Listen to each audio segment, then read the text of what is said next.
기념관도 있고, 약 10일간의 기간 동안 고지의 주인이 24번 바뀌었다. 여기는 아예 기둥이 다 날아간 부분이 있고, 석탄 자국 같은 게 다 정확하게 보입니다.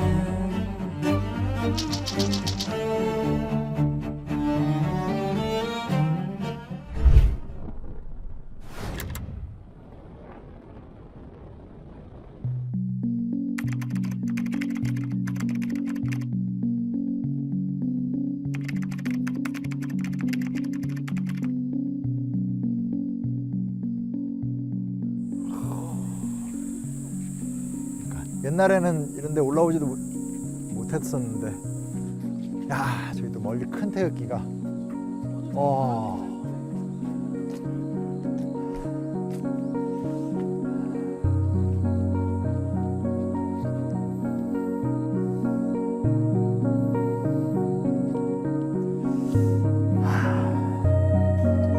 여기 어떤 곳인지 설명해 주세요. 여기는 이제 백마고지입니다. 그 백마고지의 전투를, 그 유명한 백마고지 전투를 기리고 더듬어 보기 위한 기념 장소라고 하는 표현이 좀 정확할 것 같고요. 방금 전에도 또 여기서 보시면 알겠지만 그 당시에 수많은 그 전사자들의 이름도 하나하나 다 새겨져 있고 했던 그런 부분에 좀 마음이 약간 뭉클하고요. 어떤 한국전쟁이라는 게 우리가 되게 도식화돼서 외우고 있잖아요. 그래서 북한의 기습적인 전면적 남침에 의해서 낙동강 전선까지 밀려갔다가 다시 이제 인천 상륙작전을 통해서 압록강 일대까지 올라왔다가 중국군이 참전하고 나서 중국군에 의해서 평택 오산까지 밀려갔다가 다시 이제 리주에이 장군을 중심으로 해서 밀고 올라와서 오늘날 휴전선 일대에서 교착 상태가 되거든요. 휴전을 위한 협상 자체로 한 2년을 끄는 건데, 그때 이제 밀고 밀리는 과정 속에 조금이라도 땅 한 떼기라도 더 갖고 싶고 조금이라도 더 우월한 위치에 쓰고 싶고 이렇게 되면서 고지들을 두고 싸움들이 진행이 되게 되는 거죠. 그리고 그 수많은 싸움 중에서 바로 이 백마고지가 자타공인하는 가장 격렬한 그 고지전의 상징과 같은 곳이기도 하고요. 치열한 싸움 속에서, 육박전 속에서의 어떤 성공, 또 그로 인한 굉장히 안타까운 희생과 죽음들이 켜켜이 쌓여져 있는 이런 것들이 이제 얽혀져 있기 때문에 한국전쟁과 관련돼서 이야기를 하다 보면 이 백마고지 얘기를 할 수밖에 없죠. 너무 상황과 전개가 복잡하기 때문에 얘기하다 보면 그냥 항상 격렬한 전투였어요. 낮에는 우리가 뺏겼다가 다시 올라갔고요. 258고지가 어떻고 259고지가 어떻고 이렇게 가다 보는데 약 10여일간의 전투 기간 동안에 고지의 주인이 뭐 20몇 번 바뀌었다. 근데 여기가 왜 이렇게 중요하느냐? 이게 소위 말하는 철의 삼각지라고, 이게 중부전선의 최전선이고 철원과 평강을 잇는 주요 격전지구, 군사적으로도 중요하고요. 여기를 확보하면 이제 원산까지 이어지는 루트, 원산부터 강화까지 이어지는 루트의 중요한 거점지가 되기 때문에 군사적으로 굉장히 좀 중요한 거점지로 평가를 받아요.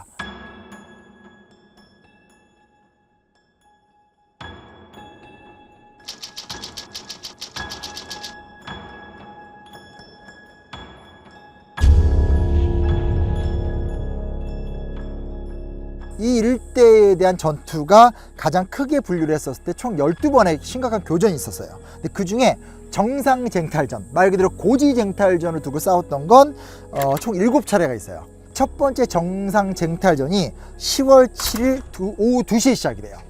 오후 2시에 시작이 돼서 언제 끝나는 줄 알아요? 10월 8일 새벽 2시 40분에 끝나요. 그러면 이 시간이 분으로 따지면 760분을 싸운 거예요.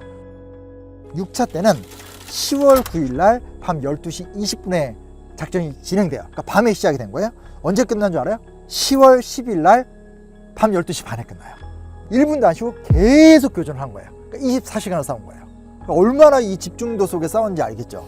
그리고 가장 컸던 거는 10차 정상 탈환전인데 10월 11일 날 낮 12시 15분에 시작이 돼요. 그리고 언제 끝나냐? 10월 12일 날 1시 20분에 끝나요.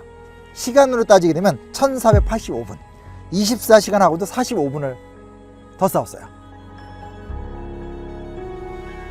쉽게 말하면 새끼 굴먹하고 잠 못 자면서 계속 싸워서 중국군을 밀어내고 탈환을 했다는 거예요. 그러니까 이게 전쟁이 주는 그 어떤 피해 격전이라는 것이 얼만큼 그 의미가 큰지, 그리고 얼마나 무시무시한지에 대해서도 생각해 볼 수 있죠. 아마 우리 대표님은 군대에서 훈련 받아보셔서 알겠지만 저도 제일 놀랬던 게, 이제 저희 가면 이제 그 어떤 수경지에 가서 1박 2박씩 하면서 유사 전투와 똑같은 상태를 전제로 하면서 작전을 진행하면서 마지막에 가면 우리가 갖고 있는 무기를 다 써요. 그래서 다 쏘면서 야간에 조명탄까지 터뜨리는 시간인데 우리 부대는 보병 부대니까 소총, 기관총, 그리고 고폭탄, 수류탄 요 정도 다거든요. 그러니까 가장 기본 장기만으로 싸우는데 솔직히 말하면 영화의 엄청난 전투씬에 나오는 그 소음보다 더 큰 소음이 들리는 거예요. 그때 정말 깜짝 놀랐죠. 내가 영화를 보면서 느끼는 충격과 실제로 교전이 주는 그 충격은 비교도 안 되는구나. 하물며 나는 안전한 훈련이잖아요. 딱 맞춰서 안전하게 우리끼리 하는 훈련인데도 그 정도 소리가 나거든요. 근데 실제로 이곳에서는 정상 탈환전에서 다른 거 다 빼더라도 3차례에 걸쳐서 반나절에서 하루 동안 싸웠던 그 기간에 그 격전을 한번 상상해 보세요.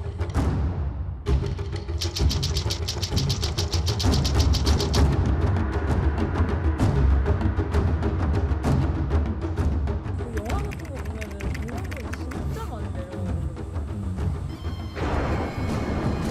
그 때로 몰려온다. 인해 전술이다.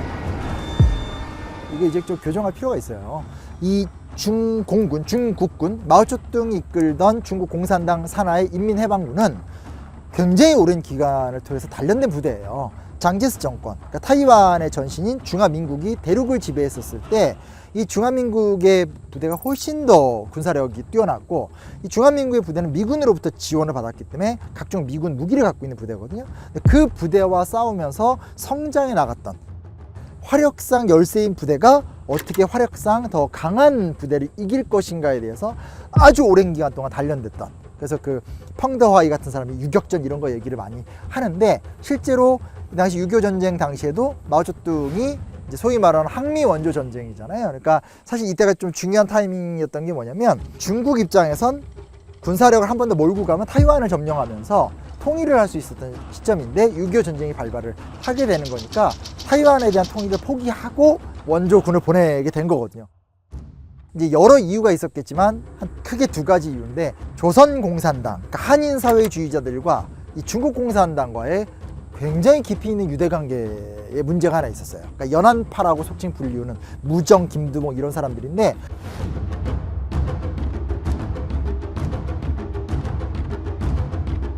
지금으로선 이해하기 힘들지만 그 당시에는 국제주의, 인터내셔널리즘이라고 그래서 인류의 어떤 그런 해방에 대한 요구가 컸고 먼저 중국을 해방하고 그 다음에 이제 조선을 해방하자 이런 게 이제 사회주의자들 사이에서 풍밀했었어요. 그래서 45년에 해방이 되고 나서도 중국에서 이제 국민당 정권이 쫓겨나기 전까지 조선인 사회주의자들이 다 있었어요. 중국에 공산주의적 형제 때문에 이제 지원을 안 할 수 없는 입장이었었고요. 그리고 또 하나는 이제 말 그대로 이런 거죠.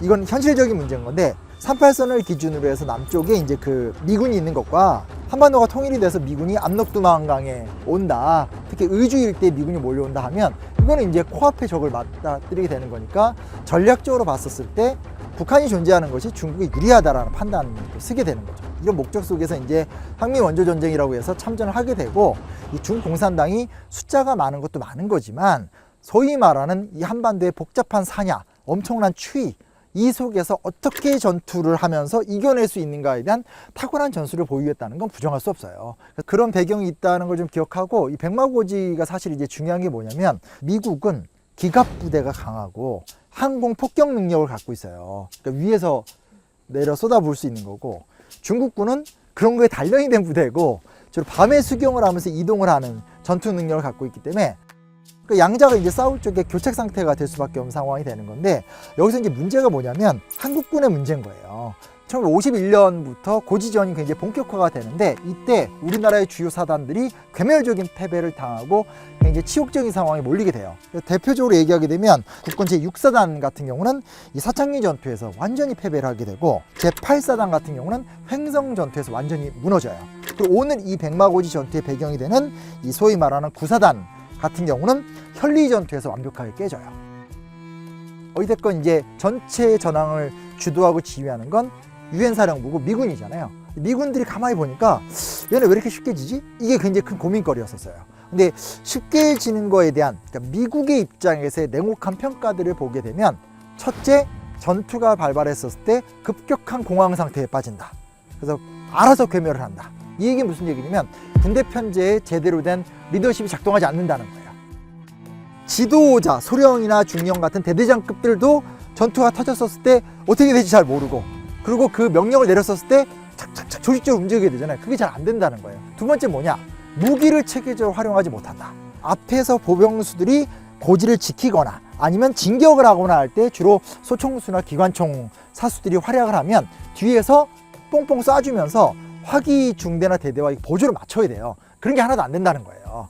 그러니까 심지어 가장 심각한 경우에는 이제 진격하는데 막 뒤에서 쏘고, 쏴야 되는데 안 쏘고, 소총수 따로 놀고, 화기중대 따로 놀고, 이런 식으로 이제 흘러간다라는 것들. 그러다 보니까 자신감을 잃게 되고 전쟁을 하면 무조건 무너지게 된다. 이게 미군의 냉정한 평가였었어요. 전투가 계속 진행이 되는데 예전처럼 어디를 상륙해서 주요 누구를 부시고 하는 게 아니라 전선이 어마어마하게 길어졌고, 그 주요 전선의 개국을 국군들이 직접 책임을 져야 되는 상황이 되잖아요.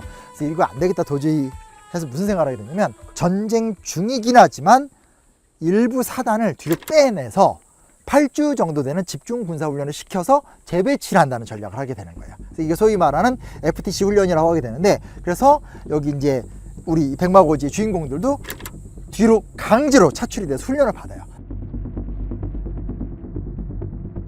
그리고 또 하나 되게 중요했던 게 뭐냐, 야간훈련 교육을 체계적으로 받았대요.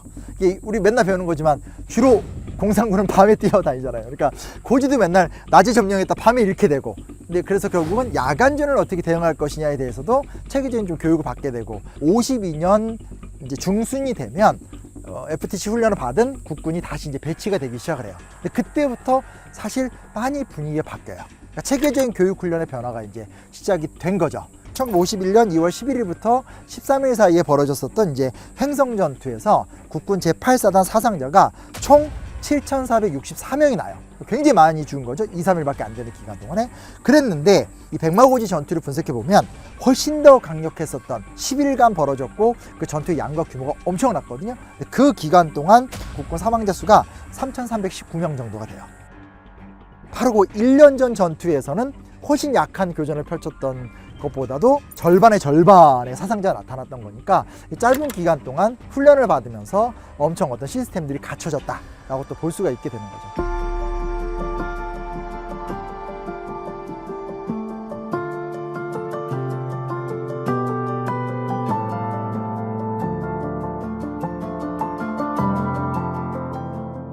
1차 세계대전이나 2차 세계대전과 다르게 한국전쟁은, 그러니까 말 그대로 국가 간 의회 승인을 받은 국가 간 교전이 아닌 트루먼 행정부의 어떤 그런 상황 무마적 선택, 그런 걸로 또 시작이 됐고, 이 트루먼 행정부에서 내렸던 고민의 큰 포인트는 뭐냐면, 이 전쟁에서 승리한다가 아니라 이 전쟁이 3차 세계대전으로 번지면 안 된다가 목적이 되는 거거든요. 참전한 중국도 마찬가지예요. 중국 입장에서도 이 전쟁이 중국의 국익에 해가 되면 안 된다.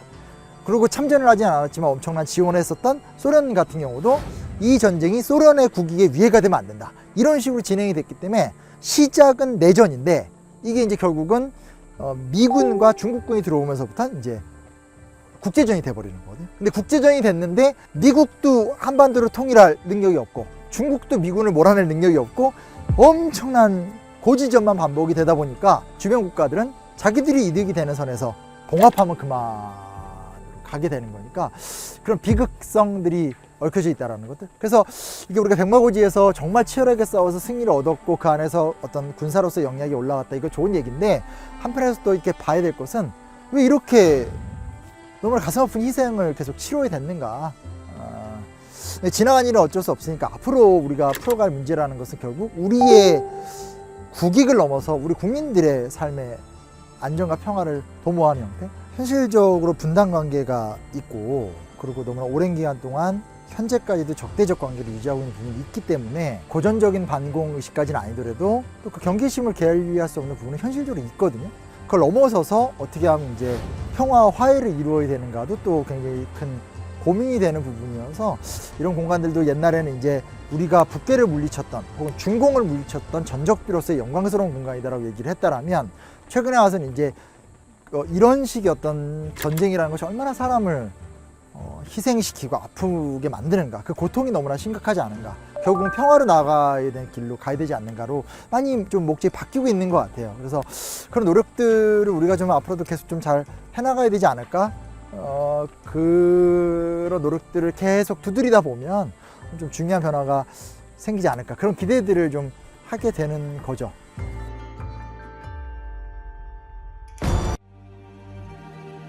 기념관도 있고, 약 10일간의 기간 동안 고지의 주인이 24번 바뀌었다. 여기는 아예 기둥이 다 날아간 부분도 있고, 포탄 자국 같은 게 다 정확하게 볼 수 있어요.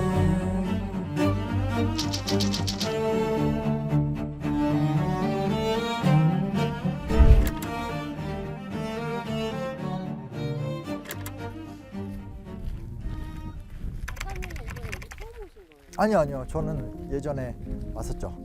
촬영 때 DMZ 2년 전에 왔었죠. 그래서 이런 조형물들도 최근에 이렇게 작게나마 기념관도 세워지고.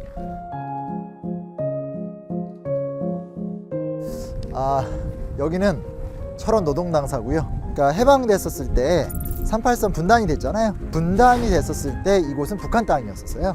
북한 측에서 말 그대로 이 지역을 관할하기 위해서 노동당사를 지은 거예요.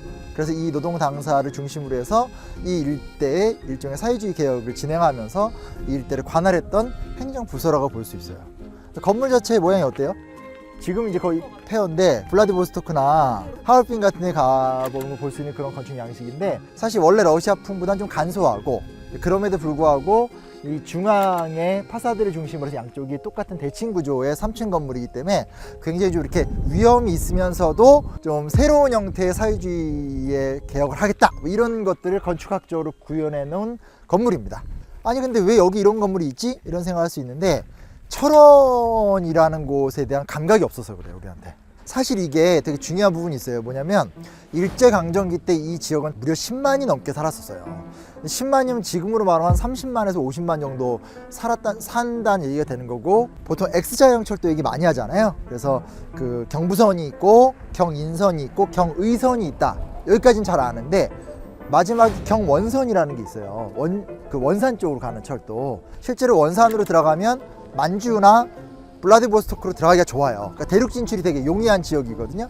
수도는 경성, 서울이고, 그리고 원산이 있으면 서울에서 원산까지 이렇게 가는 루트의 중간 지역이 딱 철원이거든요.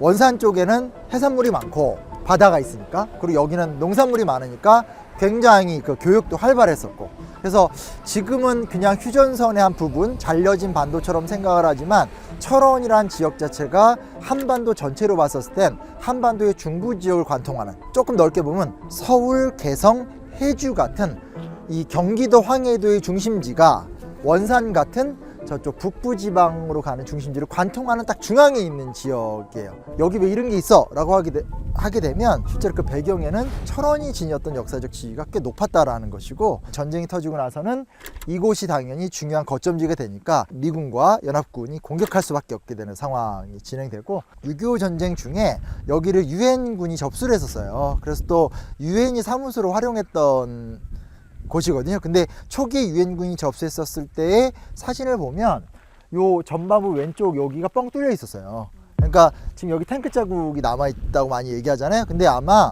전차가 밀고 올라가서 건물을 박았던 것 같아요. 예, 그래서 이쪽은 구멍이 뚫려 있는 사진이 현재 있는데, 이제 그 이후에 좀 보수를 해서 썼던 것 같아요.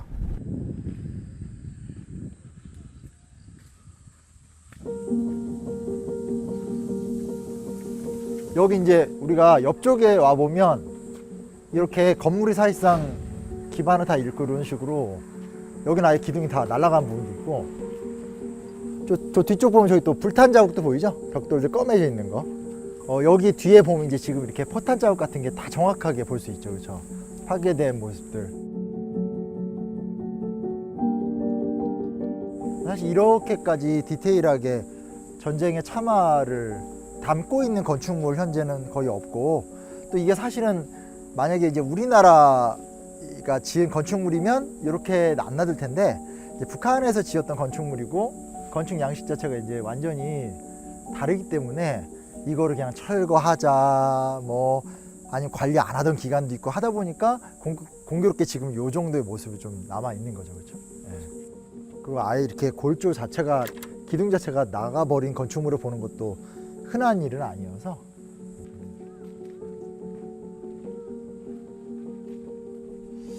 한때는 또 이렇게 전시를 가능하게 하기 위해서 중앙 복도를 만들어 놨던 적도 있는데, 지금 못 들어가게 해놔가지고. 또 조명도 있어요. 밤엔 조명 키우는 걸로 알고 있는데. 네, 보면 뭐냐면 최근에 이제 어떤 새로운 관념으로 폐허미라는 게 있어요. 폐허미. 처음 들어보셨죠? 폐허미. 이 역사를 다 지워버리면 폐허거든요. 폐허인데 가만히 보니까 예쁜 거야. 이 어떤 그 우중충함 가운데서 보여지는 독특한 미학. 그래서 보이지 않아요? 저 이 무너진 이 계단 사이로 피어오르는 야생화. 뭐 이런 것들에 대해서 굉장히 전 세계적으로 사람들이 관심을 갖기 시작해요. 그래서 최근에 유행하는 트렌드 중에 하나가 뭐냐면 폐허 투어 혹은 다크 투어, 이런 게 전 세계적으로, 아직 우리나라는 조금 뒤쳐졌는데 유행이에요.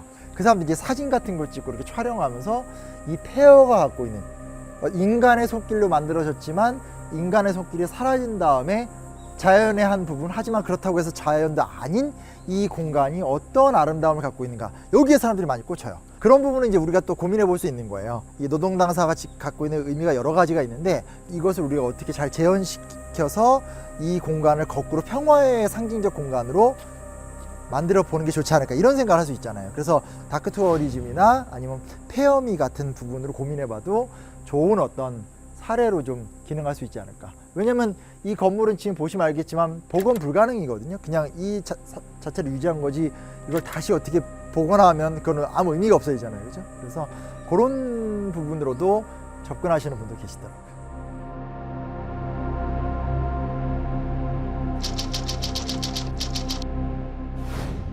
그러니까 여기가 재밌는 게 뭐가 있냐면 1965년에 여기서 그 다큐멘터리가 하나 제작이 돼요. 우리가 생각하는 그런 풀 다큐멘터리는 아니고 좀 약한 작은 규모로 만들어졌다고 하는데, 제작비를 누가 지원한 줄 알아요? 유엔 군사지원단에서 돈을 댔어요. 네. 과거에는 이곳이 이제 그 전쟁의 상징이었는데, 그러니까 그리고 또 사회주의 개혁의 상징이었더라면 60년대 중반이 되니까 이곳이 일종의 그 반공의 상징이 되는 거죠. 그러니까 전쟁이 있었고 전쟁의 참화가 이렇게 심각했고 북괴가 이런 식의 나쁜 행동을 했고, 그런 걸 잊지 말고 우리가 반공 정신을 잘 유지하면서 국가를 좀 잘 지키자, 뭐 이런 식의 어떤 목적으로 다큐멘터리가 만들어졌고, 공교롭게 그 대포가 쏜 줄 알았어요. 네. 공교롭게 그 돈을 자금을 지원했던 단체가 유엔 군사지원단이었다라는 거, 네. 그런 일화가 하나 있다라는 것도 슬쩍 말씀드릴 수 있고요. 또 하나 이 공간과 관련돼서 흥미로운 것은 1994년에 이 앞에 광장이 조성돼 있잖아요. 열린음악회가 열렸어요. 1994년에 열렸다는 거. 김일성 사망. 오, 그보다 조금 전인데 뭐냐면 94년이 1차 핵위기 때예요. 93년 초반 김영삼 대통령이 대통령 취임하고 얼마 안 있다가 북한이 NPT를 탈퇴해요. 핵 확산 금지 조약을 탈퇴하는 거예요. 그러니까 미국은 미국대로 너네 핵 사찰 다 받아라, 너네 핵 개발하지 하면서 사찰을 받아라 하니까, 이런 식으로 국가의 주권을 침해하면 뭐 안 된다라고 하면서 대응을 하다가 북한이 초강수를 둔 거죠. 국제원자력기구의 임시 사찰을 거부해오던 북한이 돌연 임시 사찰을 수용하겠다는 제의를 했지만은 국제원자력기구 특별이사회는 오늘 밤 특별 사찰 거부 등 북한의 기본 입장에 변화가 없다고 보고, 미국이 주도하는 핵 관리 질서에 정면 반기를 들면서 굉장히 상황이 안 좋아진 거예요. 불과 몇 년 전까지만 하더라도 89년에 베를린 장벽이 붕괴가 되면서 89년, 90년, 91년, 92년 요 노태우 집권 3, 4년 기간 동안은 동구권이라고 하죠. 소련부터 시작해서 공산주의 진영이 막 무너지니까, 그 무너지는 상황 속에서 결국 뭘로 대체해요? 냉전은 끝났다, 이념의 시대는 끝났다 하면서 이제 미국식 자본주의와 미국식 민주주의가 쫙 보급이 되고, 그때 이제 노태우 대통령이 했던 말은 뭐냐? 경제 영토 확장. 우리가 이 나라들과 수교를 맺으면 이게 다 산업국가로서의 돈이다.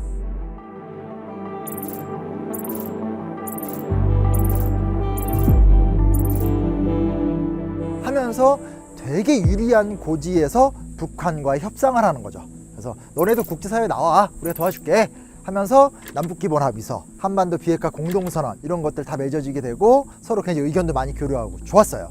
좋았는데 그 흐름에 찬물을 쫙 끼얹은 게 이제 북한 핵개발 사건이거든요. 북한이 NPT 탈퇴하면서 상황이 극단화되고 서울 불바다 만들어버려요. 전쟁이 일어나면은 불바다가 되고 말아요. 미국 쪽에서도 영변에 있는 핵시설 폭격하겠다는 얘기 나오게 되고, 북한이 핵을 개발해 사용한다면 북한 정권은 최후를 맞을 것이라고 강력히 경고했습니다. 사람들 사이에서 또 전쟁 나는 거 아니냐, 사재기 열풍 같은 게 막 돌고, 그러는 과정 속에서 결국은 카터 대통령이 내가 특사를 한번 가볼게 하면서 김일성을 만나고, 거기서 이제 제네바 합의로 나가는 길이 이루어지는 딱 그 타이밍에 여기서 열린음악회가 열린 거예요. 그래서 그냥 열린 것이 아니라 이곳에서 열린음악회라는 그 당시 우리나라 최고의 쇼 프로그램이 열리면서 남북의 어떤 평화와 소통과 대안을 간절하게 의미하는 과정으로 행사가 진행된 공간이에요. 그러니까 상당히 생각보다 좀 역사적 의미를 갖고 있죠. 그래서 그런 행사가 있었던 곳으로도 우리가 기억하면 좋아요. 근데 그러고 나서 이제 그 사람들이 기억하는 건 지금 발해를 꿈꾸며잖아요. 그 서태지와 아이들의 발해를 꿈꾸며가 이곳의 뮤직비디오 촬영 장소로 활용이 되었다. 일단 제목을 딱 봐서 느껴지면 뭐예요? 북방으로 어떤 대제국, 그런 어떤 세계관이 한쪽엔 또 투영되어 있는 거고, 한쪽에서는 이제 또 제가 X세대 서태지와 아이들 세대거든요. 근데 통 넓은 옷도 입고 막 노래 가사도 보면 다 대응하고 염색하고 태그 안 띈 옷 입고, 이런 게 뭐냐면 기존의 어른들이 요구하는 머리는 3cm 이하, 뭐 옷은 딱 단정하게, 이런 식의 권위주의적 문화에 대응하면서 나갔던 거기 때문에 사실 이게 되게 씁쓸한 거예요. 이미 어느 시점부터 남북관계나 냉전의 요소와 분단 문제가 부차적인 걸로 취급이 되면서 이곳도 그냥 이렇게 어떤 그 우리의 이야기, 그러니까 남한 사람들만의 이야기, X세대 같은 그 세대 이야기로 변화가 된 거기 때문에 우리의 머릿속에서 발해를 꿈꾸며만 기억하고 있다는 건 좀 슬픈 부분이다.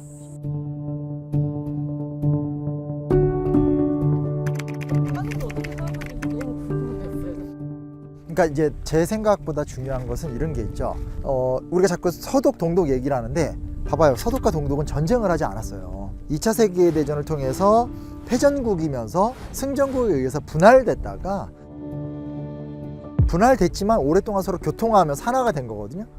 근데 우리는 그게 아니라 우리는 일본이 물러간 자리에서 격렬한 좌우 갈등 속에서 우리가 굉장히 능동적으로 전쟁을 경험했다는 거예요. 전쟁 이후부터는 우리가 휴전선 같은 거 다 만들고 서로 완벽하게 교류를 안 했기 때문에 상호 적대성은 높은데 상호 이해도는 완전 바닥인 상황. 그렇게 지금 7, 80년을 흘러왔거든요. 지금 이제 아주 어르신들 7, 80대 세대들은 이제 전쟁을 경험한 세대는 아니고 전쟁을 경험한 세대의 직접적인 자녀분들이기 때문에 이분들 같은 경우 특징이 뭐냐면 굉장히 강렬한 반공의식을 갖고 계세요. 그러면서 통일은 무조건 돼야 된다고 또 생각하세요. 그러니까 앞뒤가 완전히 이중적인 세계관이 있는 거고, 이 386 세대 같은 경우는 80년대 때 운동권이기 때문에 기성세대의 권위를 비판하면서 이 분단의 원인에 대해서 무조건 북한만 비판하는 것이 아니라 어떤 그 미국의 책임도 보게 되고, 또 이제 마르크스 레닌주의 같은 것들을 대학 때 공부하면서 이념적으로 좀 넓고 남북교류를 가장 강력하게 원하는 세대로서 중추적 역할을 했던 거죠. 그러고 다음에 저희 세대예요. 이제 좀 이렇게 40대, 30대 후반 요 세대들은 반공교육을 받다가 평화통일로 교육이 바뀐 세대여서 되면 좋고, 근데 뭐 되긴 돼야죠. 그러니까 당위성에 대해서 이의를 제기하지 않지만 적극성은 없는 세대. 그 다음 세대, 요즘 젊은 세대, 이쪽은 통일 거부론. 그러니까 북한 굉장히 혐오적으로 바라보고, 저 정말 못 산다, 독재국가다, 통일 왜 해, 남북관계 굳이 지금도 없어도 잘 사는데, 이렇게 돼 있어서 어떻게 하면 새로운 시대의 문제의식에 맞추어서 새로운 형태의 비전과 가치를 제시해서 남북관계 개선에 대한 여망의 불씨를 다시 키워볼 것인가. 이념과 정파적 색깔과 상관없이 지금까지 해나갔었던 기초적인 경제협력을 넘어서는 훨씬 더 심화된 다양한 형태의 경제협력에서 기틀을 마련하는 게 중요하다면, 그 다음 단계로 들어가서 다음 세대들이 고민해 봐야 될 주제는 새로운 가치 충돌이 일어날 수밖에 없다는 거. 왜냐면 우리나라는 지금 발전된 인권의식, 초첨단 민주주의에 대한 정신이 강하잖아요. 그런 국민과 아직은 그러하지 못한 사람들이 만나면서 상호작용. 근데 이 상호작용이라는 건 분명히 갈등도 있거든요. 갈등과 마찰 속에서 결국은 양 국가의 국민들이 동질성을 가져가는 과정을 나가는 거. 남북 통일이라는 단어를 이야기하기 전에 구체적인 남북 관계 개선이라는 것에 좀 더 집중하는 것이 올바르지 않나. 그 정도가 제 생각입니다. 네.